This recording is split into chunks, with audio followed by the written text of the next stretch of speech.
And the evening has been put together really by Griffiths, who's a wonderful writer. Many of you will have read her books, Pip Pip, A Sideways Look at Time, and also Wild, An Elemental Journey, which is published by Hamish Hamilton and Penguin.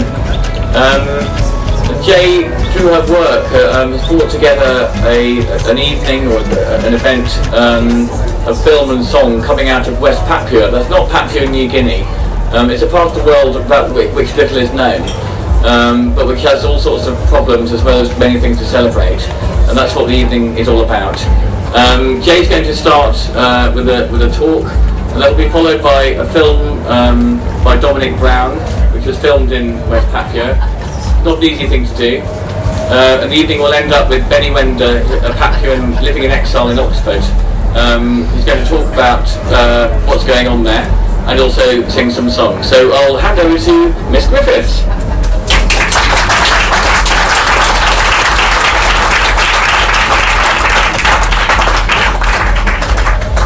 I wanted to demonstrate that what we've done is we have just all resonated to the same pitch. And it's a form, singing is a form of immediate and unmediated shared experience, because we've all felt that same music reverberating in our own different bodies. We sing, and this is a vital part of our humanity. We humane humans hum. And scientists now believe that we sang before we spoke. And I think this is an absolutely exquisite idea, that actually music came first as the expression of emotional greeting, of emotional language, as it were. If you imagine Australia, like my hand here, the island just above is the island with West Papua and Papua New Guinea on the east. And the distance from the northernmost tip of Australia to the nearest part of West Papua is about the same as the distance from London to Bournemouth. So there you are, it's that invasion in the early 1960s. West Papua has experienced a genocide, and it's probably the world's most underreported genocide. Indonesia has annihilated a nation of singers. Because everywhere you go in West Papua, people sing. They sing to the ancestors, they sing village songs, they sing love songs, using guitars and ukuleles and drums. People play music everywhere. Using the voice alone, those lovely four-part harmonies weave their way into the soul. And people sing the songs of freedom. In the West Papuan Highlands, there are two words that you absolutely need to know. And the second most important word is the word wa.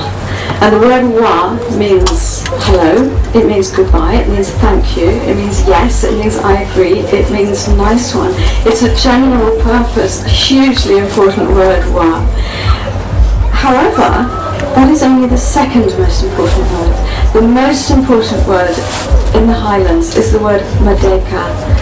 And merdeka is the Indonesian word that he was arrested without charge in 1983. He was tortured by the Indonesian Special Forces, Kopassus.